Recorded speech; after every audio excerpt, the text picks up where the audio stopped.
Have you ever wanted to turn your standard cave into a spider cave? If so, this video is going to be for you.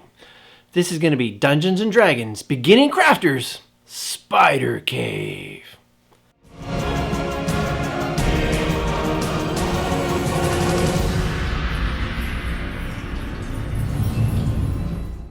Hi guys, I'm DM Dunn, and today I'm going to show you how you make just a couple of accent pieces and you can turn any dungeon or any of your caves into a terrifying spider cave.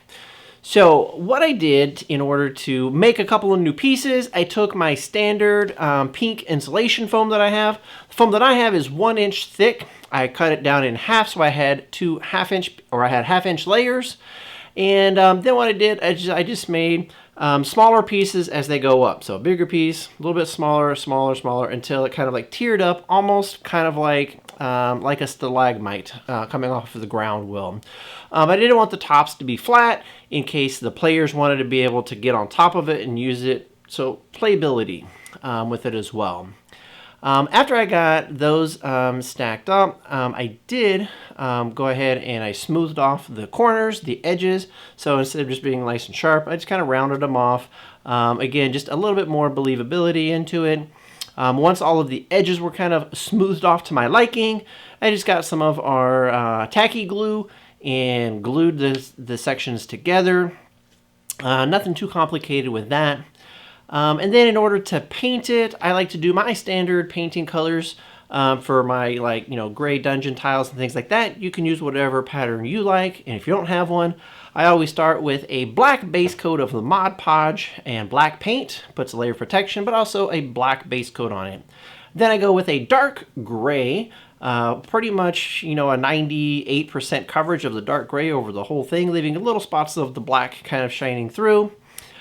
The next step that I do is I use like a reddish brown, and it looks kind of weird. It looks like I put polka dots, like my tile or my terrain pieces now have some kind of weird dungeon disease.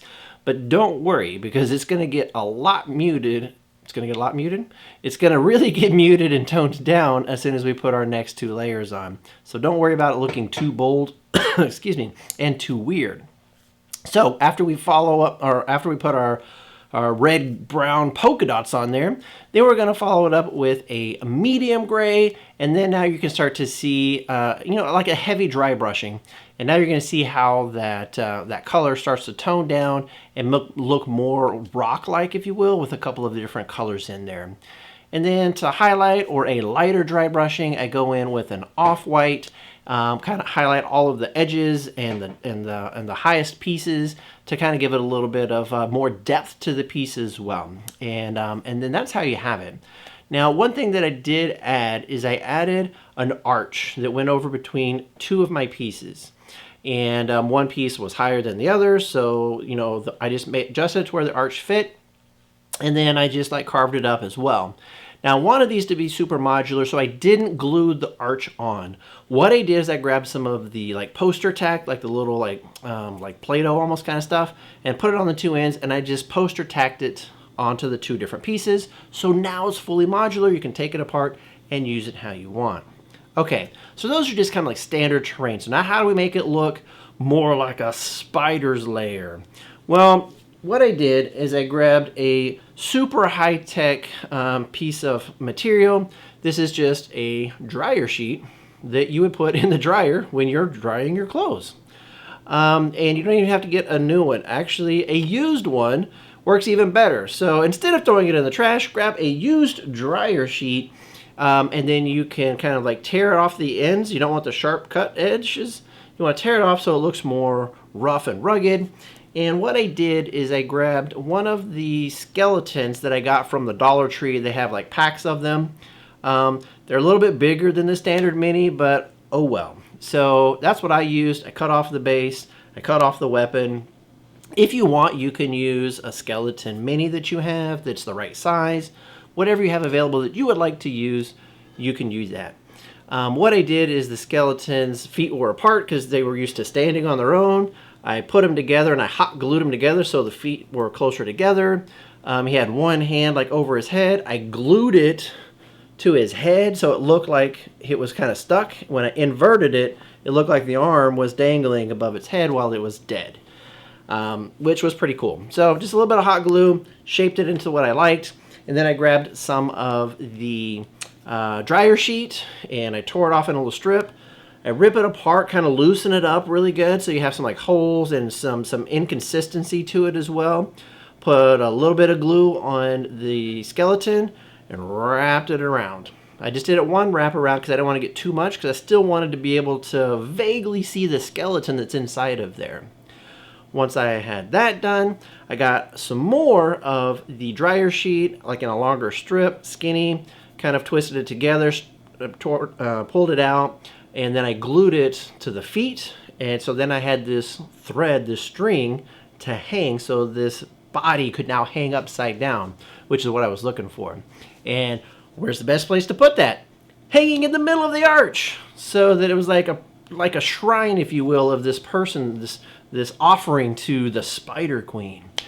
And again, for playability, I didn't want to glue it in place, so I just got a little flat thumb push tack, and I pushed it right through up into the foam. And then I folded some of the material that was still hanging off of it. I cut it short, and I just glued it to the bottom of the thumbtack. Not to the arch, but to the thumbtack. And so it's just hanging there. It also gives it some movement. If you got blow on it or bump the table, it's going to sit there and swing, which is pretty cool as well. I also got a few pieces of the dryer sheet and put it over some of the terrain. You can put as much or as little as you want to emphasize the spider webs are all in there. And as my players got deeper into this cave, they were seeing more and more of these spider webs as well, which was pretty fun. Now what I did not do is I did not glue any of this web to the terrain, so that you can just remove it and have a non-spider terrain that you can use. Again, versatility. And so that's what I did with that. Now, one other thing that I did to really kind of enhance it is I wanted to have like an eerie glow to it. And so what I did is I made some of these basically terrain pieces, like these big rocks. And I'll put a link to my video where I made this over here. Yep, right there. But what's really cool about it is that it creates some ambient lighting. So what I did is I put two of these behind at an angle, and I cross-lit the dead body that was hanging down, so it was eerily lit. And when I turned it on, it was like a whoa. So I really like trying to get wow factors, and two of these cross-lit behind this definitely help you get that. So guys, do us a favor, go ahead and comment, like, and subscribe. You can help us out by clicking our Amazon affiliate links down below. It helps us, doesn't cost you anything extra. You can also help us by becoming a Patreon at patreon.com/DMDone. Hey guys, we thank you so very, very much. And until next time, have more D&D fun with DM Done.